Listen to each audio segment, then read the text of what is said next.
It's no secret that drug use is a part of professional bodybuilding, amateur bodybuilding, hell, bodybuilding in general.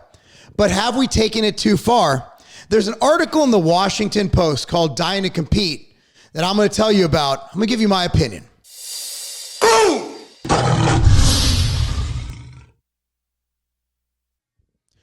Boom! What's up, everyone? Marc Lobliner, tigerfitness.com. All right. There's a lot to unpack in this article in the Washington Post that hit today, December 7th. So this article goes into personal accounts of people taking too many drugs, of getting too dry, so to speak, from diuretic use. Diuretics, basically, they dry you out. Diuretics are given to people with edema to help clear water, clear fluids from their body. Let's say swollen ankles, whatever. A lot of people with heart medications have to take these to keep from swelling up. But the problem is bodybuilders are taking it to the extreme to dry out so you can see all the details of their muscles, all the details in their body so you can see everything. So basically you take these steroids and they help you grow bigger. And then as you diet for the show, people take thyroid hormones, T3. People take clenbuterol, other things to help lose fat. So all these drugs, it's become chemical warfare.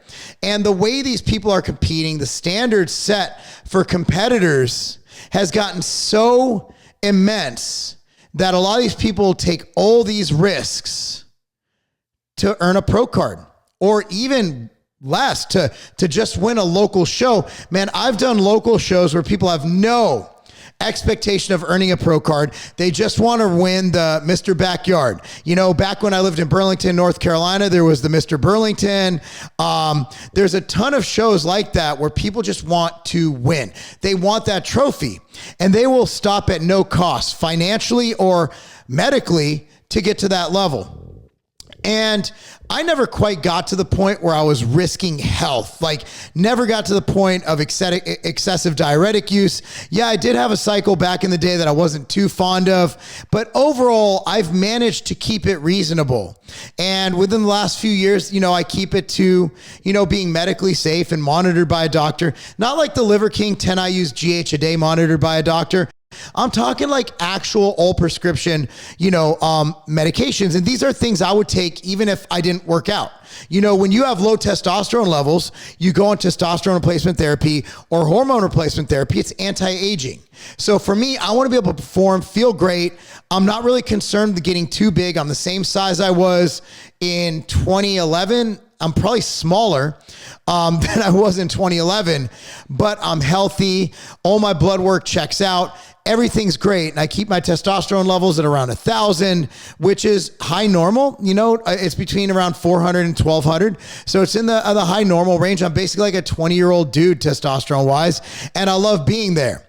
So the problem is when you take it to that level, and the problem is also a lot of coaches, they recommend cycles and diuretic use that is absolutely absurd. So in this Washington Post article, it's quite concerning. It starts out with a story about a woman named Alina Casanova and how she was competing and she passed away. So it goes on, and she was coached by a gentleman, you might have heard him trashed throughout the industry, by the name of Shelby Starnes. Now, I don't know Shelby. I don't know his coaching methodologies other than what's outlined in this article. But, you know, he's been pretty much known for, you know, taking things to the extreme. A win at all costs, chemical warfare kind of guy. And again, that's just alleged. I don't know. I'm not stating that, but that's kind of the reputation. And what this article gets at is they really get into Starnes is kind of the lead role in this article. And so she passed away. Then we go into this guy at 30 years old, Daniel Alexander, passed away.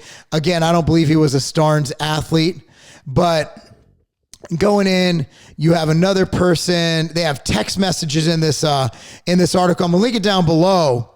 And you got Brandon Charlie passed away. Oh my goodness, so many accounts. Terry Harris is another one that passed away. I believe that was She died of sudden cardiac arrest. We had one with myocarditis. Boston Lloyd, you know Boston Lloyd. He and I have we've actually hung out together. You know, Boston was a friend of mine.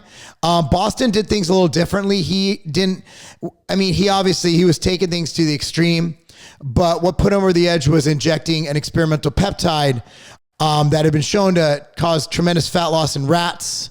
Mariola Sabanovic Suarez. I'm just looking at all these stories. Jody Angle. Man, this is nuts. Ashley Gearhart. I'm just giving you a perspective of how many people they detailed. Dallas McCarver. Now, the funny thing about Dallas McCarver, not funny, haha, but kind of looking into it, is my good friend, Dr. Guillermo Escalante, was actually a part of this article, and he competes, but he's also, he's a doctor. He's a athletic trainer and a professor of kinesiology, and you'll see him go to shows with a little medical bag just in case stuff goes down. And he's talking about Dallas and how, everything kind of went haywire on that. But it also brought up Redcon, which I thought I think they're just trying to make the connection, but it even shows his contract, how he had to win. And it's just so many. You go down Luke Sando, you remember him. He passed away of it. I believe his mom spoke in this one.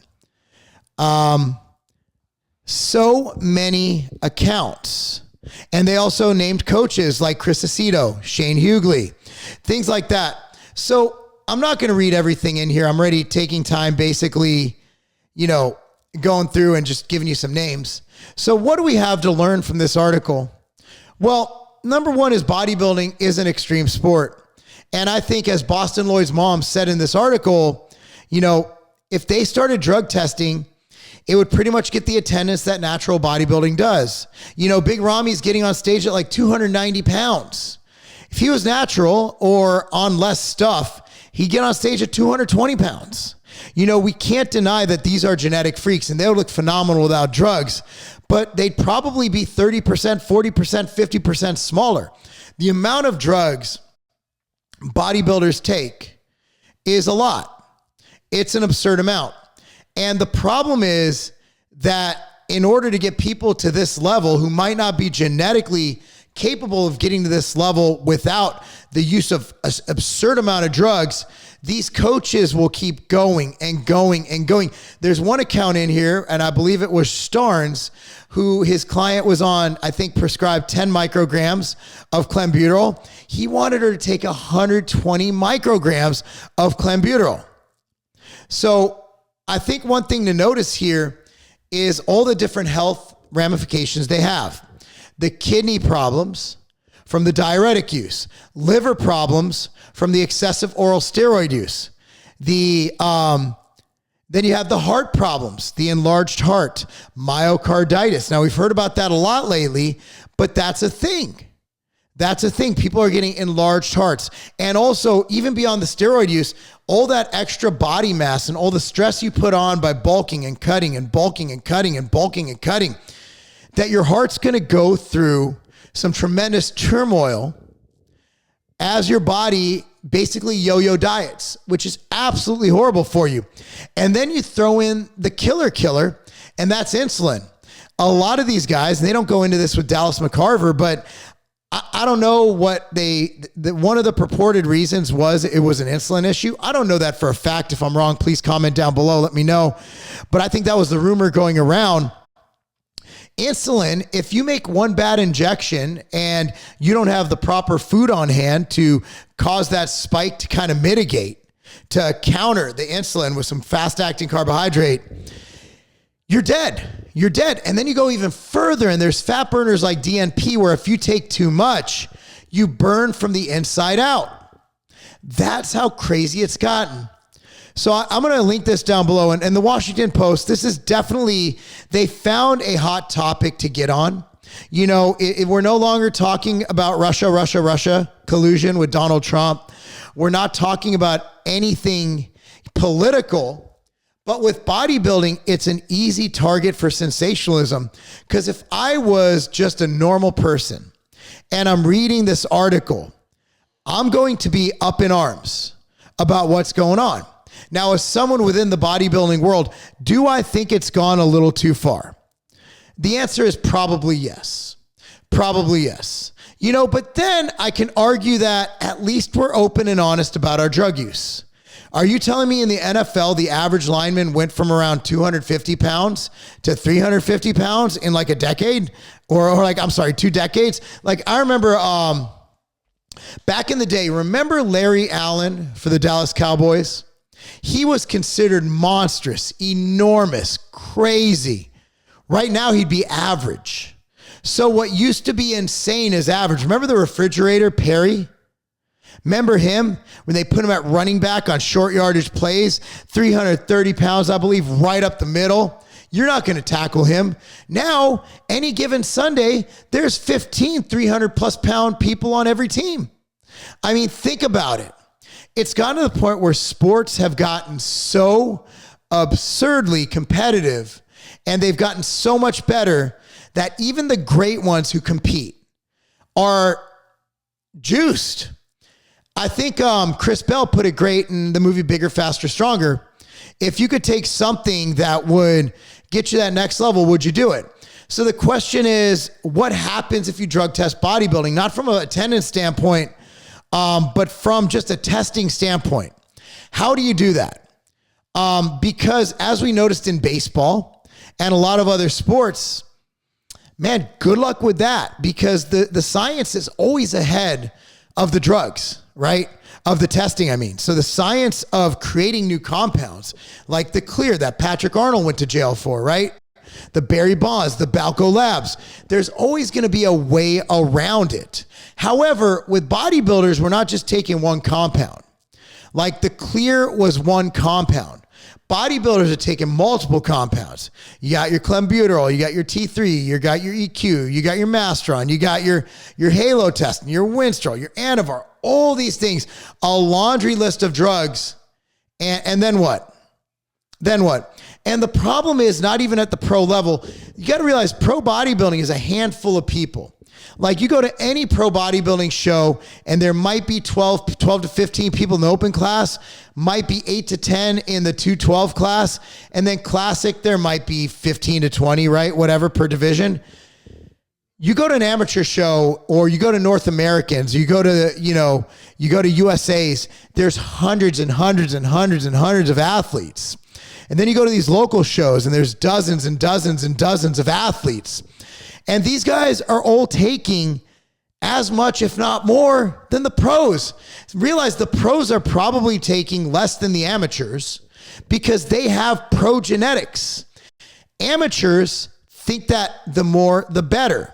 Whereas a lot of these guys, and I know this from firsthand experience, a lot of the professionals are actually much healthier than the amateurs as far as usage is concerned. So then the article also talks, I'm going to leave it at this. It also talks about there's no health insurance and there's no compensation or healthcare program for these athletes. Well, because we're not really a sport. When you become a pro bodybuilder, you don't get paid by the IFBB. You don't get paid by a team. You're a free agent the whole time. You enter shows as essentially a consultant. I guess if you're looking at it from a business standpoint, you're entering a show. If you win, you're getting prize money. If you're an amateur, you don't get anything. In fact, you have to pay to have a pro card. So you're actually paying to be a pro bodybuilder. They're not paying you. So to suggest that there should be health care for bodybuilding, I don't know about that. I honestly don't think pro bodybuilding should be a full-time job. Unless you're somebody elite like a Brandon Curry or a Rami, you have no business quitting your day job for this shit. Unless somehow you could parlay it into social media money, maybe some YouTube followers, some of that Instagram sponsorship money, maybe a sponsor, then hey, have at it. But at the end of the day, bodybuilding, the only way I could see health insurance working is if you had one of those opt-in type things where kind of like, let's say you're if you belong to, let's say, USA Boxing. Okay, I am a member of USA Boxing because I boxed and I renew it just in case I go back, right? So if you're a member of USA Boxing, that membership covers if you get injured in the ring. and it covers the gym that you're fighting at too. So they have a shared insurance policy. The only way the IFBB could do that, excuse me, is to get at the beginning of the year a sign up and then have an insurance basically give you a discount, insurance, program, give you like a discount like you are a company where you're not. I don't know how that can be done, but that's the only way I see it. But how are you going to give non-salaried individuals who pay to belong in an organization healthcare? So here's the problem. The problem is the big lie. People see on social media bodybuilders driving around, and these are the top 5, right? Nobody else has nice cars unless they're selling drugs. Okay, so I'm just playing, maybe. So at the end of the day, a lot of these bodybuilders have jobs. Okay, that drug thing was a joke. So at the end of the day, I think people see Big Ramy being treated like royalty in Egypt. People see, other bodybuilders driving up in their Raris or their Range Rovers or whatever, and they assume that bodybuilding is a lucrative career. There's no money in bodybuilding. None. I'm a professional. I have not made $1 bodybuilding. I haven't won a pro show. And guess what? Most bodybuilders never even do a pro show. So if you win a pro show, what are you getting? As a 212 competitor? Couple grand? So you got to look at weigh the benefits and the risks. But I will say this, we keep pointing at the sport of bodybuilding, but I know there's a SARMs epidemic going around in local high schools here. I know that you have kids taking steroids to get jacked for high school football. Look, man, at the end of the day, people are always going to abuse things that make them look better. It is what it is. So what can we do about it? I really don't see there being anything to do about it. I think the best thing we could do is just be honest with the fact that any activity done at its extreme levels, from X Games to football to bodybuilding to powerlifting to strongman, can be detrimental to your health. Because to do extreme things, you have to do extreme things. And that's what these people are doing, extreme things. Anyway, let me know your thoughts. Comment down below. And I want you to comment, please. It really helps the algorithm, and I like this channel, and I want to grow it next year. But I want to know your thoughts. Go ahead and read this article before you comment, just so you kind of know the context. So be sure to like this video, subscribe to this channel, click on the notification bell. If we're worried about health, everybody's worried about health, right? I do recommend taking ambrosia nectar. It's the ultimate organ and health formula ever created, period. I mean, overall organ health, overall health, everything is delicious. This is our new honey lemon flavor, which if you put in some warm water, it tastes like a delicious hot tea. But we also have sour gummy. We have a root beer flavor. But nectar is a great overall health supplement. And I just have to plug that because, hey, I got bills to pay because bodybuilding's not paying me. Anyway, guys, let me know your thoughts. Please comment down below. And of course, if you have any supplement needs, go to tigerfitness.com. Thank you so much. That's not a game.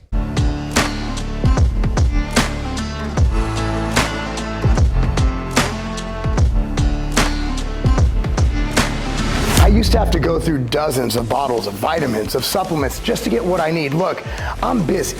I'm running multiple businesses. I'm coaching. I'm a professional bodybuilder getting ready for my first pro show. I don't have time to sit there and do all that. I gotta go. I'm on the go all the time. That is why I created MTS Nutrition Immortal. Here's how they look. This replaces dozens of bottles of supplements. So let me tell you exactly what this has.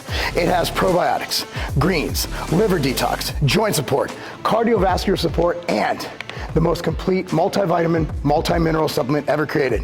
If you have a busy life or you simply want more time to do the things you love and be able to travel by just taking one simple little pack with you, Immortal's for you.